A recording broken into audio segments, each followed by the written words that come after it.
Hi this is Ashish, you are watching legal insane and आज के इस पर्टिकुलर वीडियो में हम बात करने वाले हैं सीआरपीसी के चैप्टर 17 के सेक्शन 215 के बारे में।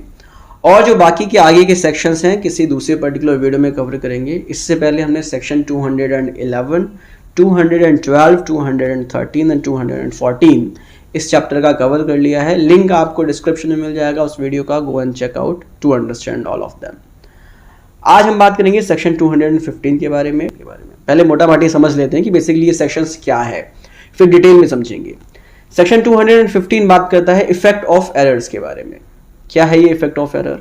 जब चार्ज फ्रेम होगा तो चार्ज में जो जो चीज़ें लिखी जाएंगी, जैसा कि सेक्शन 211 बात करता है, 212 बात करता है, 213 बात करता है, 214 जो कहता है, ये सारे सेक्शंस बताते हैं कि उस चार्ज में क्या लिखा जाएगा, चार्ज का कंटेंट क्या होगा, किस उस ऑफेंस से रिलेटेड जो पर्टिकुलर्स हैं वो जो चार्ज में लिखे जाएंगे, या किस हिसाब से या किस मैनर से ऑफेंस को किया गया था वो भी जब चार्ज में लिखा जाएगा।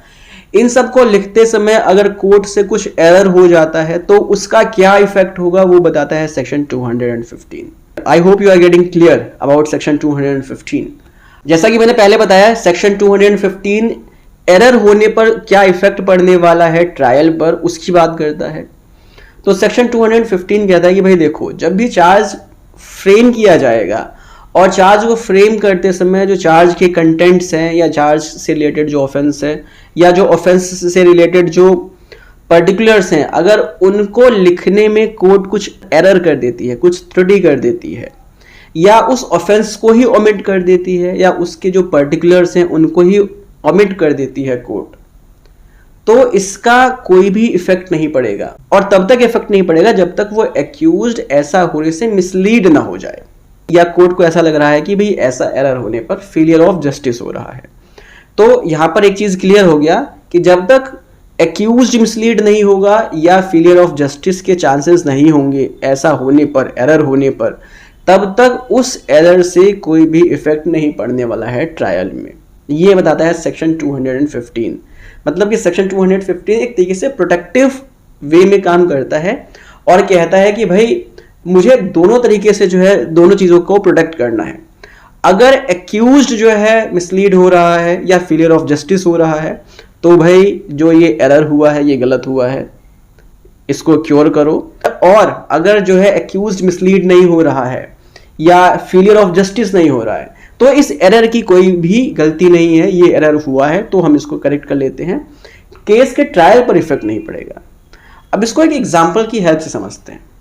सपोज करो कि ए और बी के बीच एक ट्रांजैक्शन होता है पैसों को लेकर, और जो ए है वो बी पर चीटिंग का एलिगेशन लगाता है, केस कोर्ट में आता है और कोर्ट उस पर चार्ज फ्रेम करती है।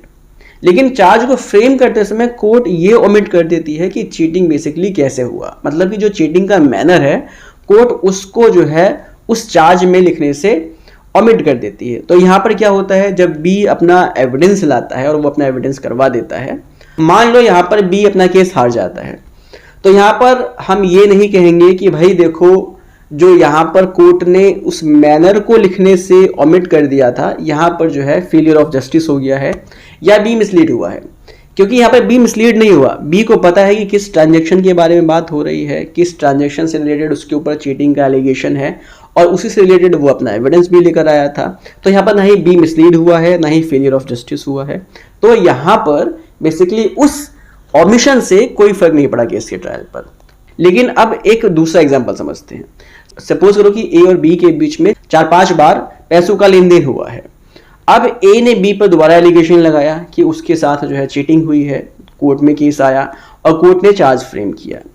कोर्ट ने चार्ज में फ्रेम किया, लेकिन जो चीटिंग का ऑफेंस है उसका मैनर किस तरीके से या किस पर्टिकुलर लेन देन को लेकर जो है चीटिंग का ऑफेंस हुआ है वो कोर्ट दोबारा से ओमिट कर देती है, भूल जाती है। अब यहाँ पर दोबारा जब बी अपना एविडेंस लाता है तो बी यहाँ पर ये कंफ्यूज है कि एक्चुअल में किस ट्रांजैक्शन से रिलेटेड उसको एविडेंस लेकर आना है। वो अपना एविडेंस लेकर आता है और जो है वो दोबारा से केस अपना हार जाता है।